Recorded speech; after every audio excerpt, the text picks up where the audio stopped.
오늘 2월 18일 목요일 새벽 예배 나오신 우리 성도님들을 환영합니다. 우리 공동기도 제목으로 기도하는 시간 갖도록 하겠습니다. 소리 내어서 기도하시기 바랍니다. 기도하시겠습니다. 홍석화 집사의 암을 치료해 주십시오. 배옥전 집사의 뇌졸중을 치료해 주십시오. 언어가 회복되고 오른쪽 팔다리에 힘이 생겨나도록 해 주십시오. 과간나 집사의 허리를 치료해 주십시오. 권하다 집사가 다시 걷도록 해 주십시오. 최영순 형제의 어머니의 암을 치료해 주십시오. 오기선 어린이가 회복이 잘 되게 해 주십시오. 강봉 장로의 임파선암을 치료해 주십시오. 우한 폐렴으로부터 우리를 지켜주십시오. 예수님의 이름으로 기도합니다. 아멘. 아멘. 오늘 본문의 말씀은 마태복음 14장 22절에서 36절까지 말씀입니다. 어제 말씀을 함께 나누었습니다. 침례 요한의 죽음 이후에 예수님께서 아주 강력한 기적을 행하십니다. 오병이어의 기적, 그리고 물 위를 걸으시는 기적, 게네사렛에서 예수님의 옷자락만 만지면 모든 병자가 다 낫는 그런 능력을 행하십니다. 왜 이런 능력을 행하셨을까 생각을 해보면 저는 침례 요한의 죽음과 연관이 있다고 생각합니다. 침례 요한이 아주 무기력하게 죽임을 당합니다. 제자들이 다 봤습니다. 침례 요한의 제자들이 있었고요, 또 예수님의 제자들이 있었습니다. 이것을 다 봤습니다. 이것을 다 보면서 그들의 마음 가운데, 침례 요한의 제자들과 또 예수님의 제자들 마음 가운데 절망하는 마음이 왜 없었겠습니까? 마치 하나님의 나라가, 또 하나님이 세상의 권력과 이 세상의 나라에게 굴복하는 것 같은, 세상을 도저히 이길 수 없을 것 같은 그런 분위기가 지금 조성되고 있는 거 아니겠습니까? 그때 예수님께서 그렇지 않고 하나님이 세상의 주인이시며 하나님의 나라가 이 세상 나라보다 얼마나 강한지를 보여주시기 위해서 아마도 오병이어의 기적, 그리고 오늘 제자들에게 물 위를 걸으시는 이 능력을 보여주신다고 저는 믿습니다. 여러분, 우리가 살아가면서 세상에서는 세상의 힘이 참 강한 것 같습니다.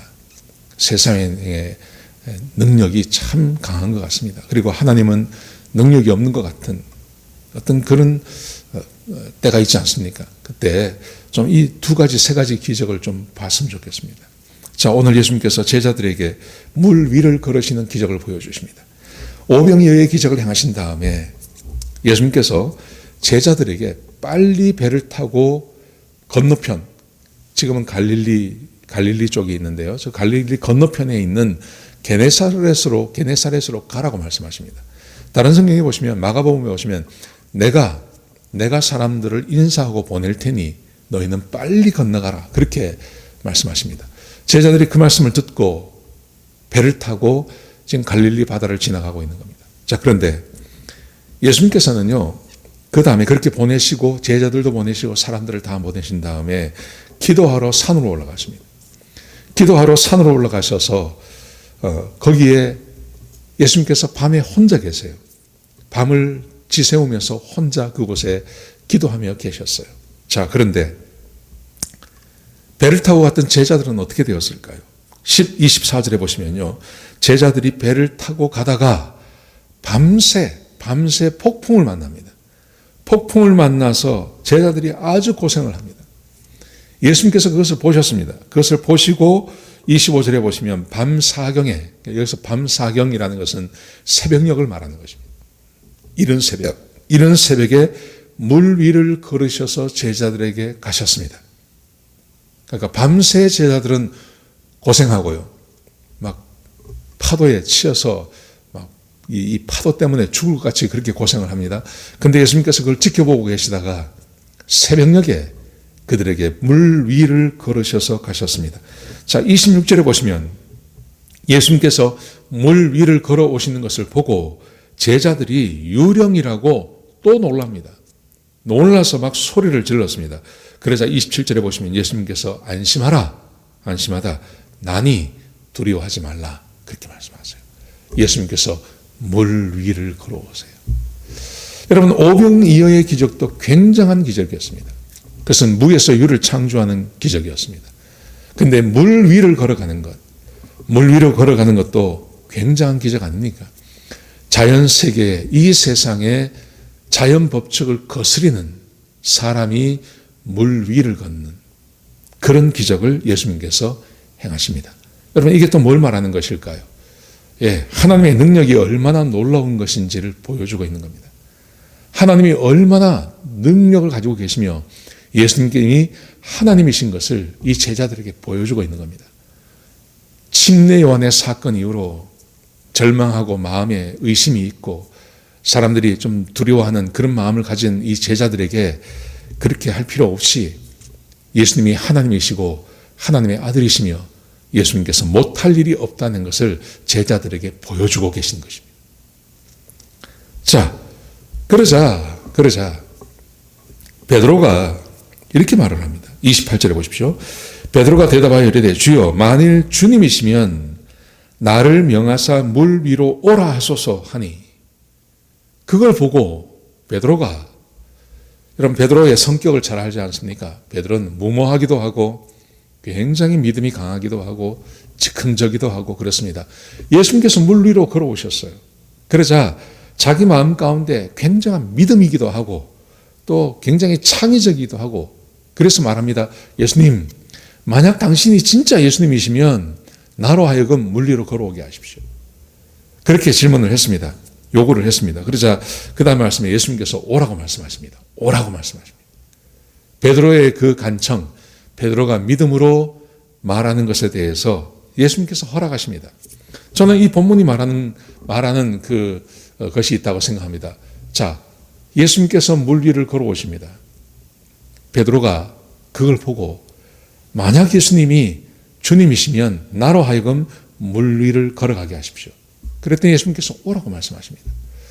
여러분 이걸 우리의 본문에 한번 비교해 본다면 우리의 삶에 비유해 본다면 이렇게 말할 수 있는 것입니다. 성경을 보시다가 하나님께서 능력을 행하시는 장면이 나와요. 예를 들어서 창세기 같은 경우는 온 세상을 창조하지 않습니까? 그리고 창세기 그 출애굽기 같은 데서는 그 10가지 재앙을 보내시고 홍해를 가르시는 막 그런 이야기가 나오지 않습니까? 그런 기적들이 성경에 얼마나 많습니까? 성경을 보시다가 그런 장면을 만나면 우리도 말할 수 있는 겁니다. 하나님, 나는 하나님을 믿습니다. 이 사람들에게만 기적을 행하시지 마시고 저에게도 기적을 행해 주십시오. 이런 기도를 할 수 있는 거 아닙니까? 그래서 예수님께서 베드로가 그렇게 말하니까 베드로야 이리 오라. 예수님께서 허락해 주시는 거예요. 우리가 믿음을 가지고 성경을 보다가 어떤 믿음을 가지고 하나님 저에게도 이런 능력을 좀 행해 주십시오. 저도 이런 기적을 보게 해 주십시오. 하는 그 믿음을 보내는 것 저는 이것은 굉장히 좋다고 생각합니다. 그냥 과거의 사건이고 그럴 수도 있지 하는 게 아니라 정말 하나님께서 역사하신 사건이라고 믿어지신다면 성경을 보시다가 한번 해보십시오.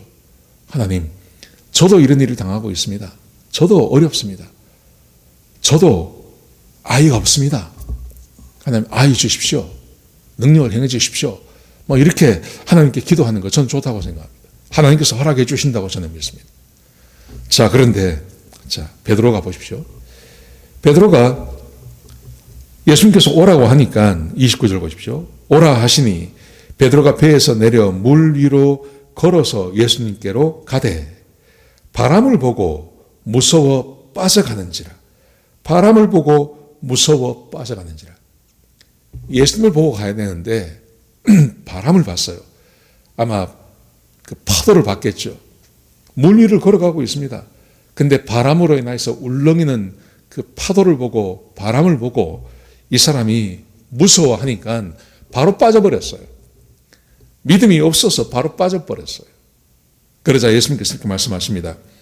자, 소리 질러 이르되 주여 나를 구원하소서 하니 예수께서 즉시 손을 내밀어 그를 붙잡으시며 이르시되 믿음이 작은 자여 왜 의심하였느냐.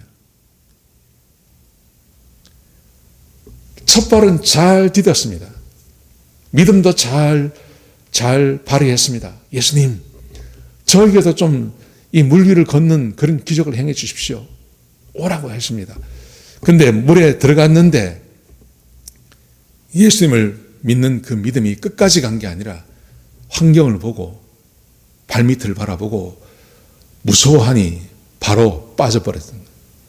바로 빠지니까 예수님께서 말씀하시기를 믿음이 작은 자여 왜 의심하느냐 이렇게 말합니다.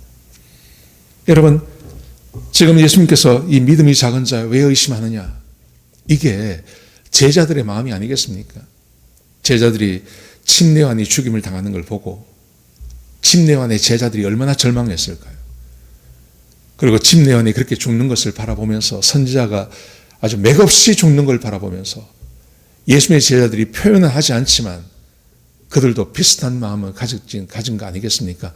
아이고, 이러다가 나 이거 예수님이 따라다니다가 나 죽는 거 아니야? 이런 생각을 왜 하지 않았겠습니까? 마치 베드로가 지금 따라오라. 첫 발은 잘 디뎠는데 예수님을 따라가는 게 힘들고 어렵고 환경을 보니까 이게 침례요한이 죽음 당하는 것처럼 자기도 죽을 수 있겠다는 생각을 왜 하지 않았겠습니까? 그러자 그가 물 안으로 빠져들게 되는 것이죠. 그리고 예수님께서 즉시 그를 건져주시면서 말씀하십니다. 믿음이 작은 자여 왜 의심하였느냐? 예수님을 따라가면서 예수님이 하나님의 아들이시고 예수님이 온 세상을 창조하신 창조주이신 것을 우리가 믿지 않습니까? 근데 그 예수님을 따라가다 보면 우리를 절망시키는 일이 얼마나 많습니까? 그러면 내 절망시키는 일 때문에 내가 믿는 하나님을 잊어버립니다. 그리고 세상에서 우리를 절망시키는 일들이 벌어지면 우리가 바라보고 우리가 믿는 그 하나님을 잊어버리고 그 절망에 매몰되어져서 나도 모르게 두려워하고 겁내하고 그래서 하나님을 믿는 그 믿음을 버려버리는 그런 일들이 우리 가운데 일어날 수 있다는 거죠. 예수님께서 지금 베드로의 이 사건을 통해서 우리에게 가르치고 있는 교훈이 있다고 저는 믿습니다. 하나님은 온 세상의 주인이시고 하나님은 못하실 일이 없습니다. 오병이어의 기적을 행하셨습니다. 물 위를 걸어오시는 분입니다. 그분은 우리를 보호하실 수 있고 하나님은 우리를 약속대로 인도하시는 분이십니다. 세상이 어떠하든지 세상에 무슨 일이 벌어지는지 하나님은 우리를 약속대로 우리를 가져가십니다. 여러분, 그러므로 내가 믿음을 가지고 주님을 끝까지 따라만 가면 베드로가 물 위를 계속 걸을 수 있었을 것입니다.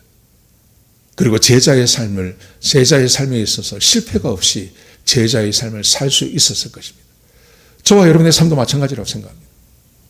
저와 여러분이 살아가면서 환경이 힘들고 어렵다고 해서 믿음을 버리지만 않는다면, 의심만 하지 않는다면, 하나님을 모른다고 말하지 않고 끝까지 주님 바라보고 따라간다면 하나님께서 저와 여러분의 삶 가운데 부족함이 없게 하실 것입니다. 환경이 어떠하든지 상관없이요. 하나님께서 여전히 우리와 함께 동행하시면서 우리의 삶에 복과 은혜를 더하여 주실 것입니다. 그 다음 보세요. 그 다음 제자들이 반응이 나옵니다. 33절에 보시면 배에 있는 사람들이 예수께 절하며 이르되 진실로 하나님의 아들이 소이다 하더라. 예수님께서 아마 제자들에게 이걸 가르치기 위해서 예수님께서 배를 태워 보내시고 폭풍이 일어나게 하시고 물 위로 걸어오게 하시고 그리고 베드로도 물 위로 걷도록 해주는, 그리고 배에 타니 모든 폭풍이 잠잠게 되어지는 이런 기적을 행하시는 것입니다. 우리가 믿는 하나님은 이런 하나님이십니다. 자, 그 다음 말씀을 보시면요, 또 기적을 행하십니다. 34절, 35절, 36절에 보시면 그들이 건너가 게네사렛 땅에 이르니 그곳 사람들이 예수인 줄 알고 그 근방에 두루 통제하여 모든 병자를 예수님께 데려왔습니다. 자, 그런데 이번에는요, 예수님께서 기적을 행하시는 방식이 좀 다릅니다. 36절에 보면 이렇게 되어 있습니다. 다만 예수의 옷자락에라도 손을 대게 하시기를 간구하니 손을 대는 자는 다 나음을 얻으니라. 모든 사람이요. 사람들이 얼마나 많이 몰려왔는지 예수님께서 한 사람 한 사람 기도해주고 그들의 병을 낫게 해줄 수가 없었던 것 같아요. 근데 그 안에 사람들에게 믿음이 생겨났습니다. 어떤 믿음이 생겨났냐면 예수의 몸에, 예수님의 옷자락에 손만 대어도 병이 낫는다고 하는 그 믿음이 그 게네사렛에 있는 사람들에게 마음에 임하게 된 것입니다. 그래서 사람들이 몰려 나와서 예수님의 몸에 손만 대니 병이 다 나은 거예요. 하나씩 명령할 필요도 없이 예수님의 옷자락에 손만 대어도 병이 낫는 그 기적이 일어난 것입니다. 하나님은 이런 분이십니다. 하나님은 이런 능력이 있는 분이시고 무엇이든지 하실 수 있는 분입니다. 이 세상 정부에 지지 않습니다. 이 세상에 권세 있는 자들에게 지지 않습니다. 하나님은 못하실 것이 없는 능력이 있으신 분입니다. 오병이어의 기적을 행하십니다. 물 위를 걸으십니다. 믿음을 가지고 그의 손에 옷자락에 손을 대는 자의 병을 다 고치실 수 있는 그런 능력을 우리 하나님이 가지고 계시다는 것을 믿으시기 바랍니다. 여러분, 그러므로 현재 여러분의 삶 가운데 어떤 절망이 있으십니까? 어떤 아픔이 있으십니까? 어떤 해결할 수 없는 고통이 있으십니까? 근데 그 하나님이 우리의 하나님이 되시고 이 하나님이 우리의 아버지가 되십니다. 그 하나님께 기도하시고 간구하시고 믿음을 포기하지 마시기 바랍니다. 그러면 하나님께서 하나님의 방법으로 하나님의 시간에 하나님께서 역사하실 것입니다. 오늘 하루 이 믿음 가지고 사시는 저와 여러분 되시길 주의 이름으로 축복합니다. 기도하시겠습니다. 아버지 하나님, 귀한 말씀 주셔서 감사합니다. 하나님, 믿음의 절망이 오지 않게 하여 주옵소서. 이 세상 때문에 절망하는 자들이 생겨나지 않게 하여 주옵소서. 우리가 가지고 있는 이 믿음 포기하지 아니하고 온 세상을 창조하신 온 세상의 주인 되신 나의 하나님을 나의 왕으로 모시고 하나님의 나라가 나에게 임하기를 간구하는 주의 백성들 되게 역사하여 주옵소서. 기도하고 간구하는 주의 백성들의 기도를 응답하여 주옵소서. 하나님께서 역사해 주시옵소서. 주님 감사합니다. 예수님의 귀하신 이름으로 간절히 기도드렸습니다. 아멘.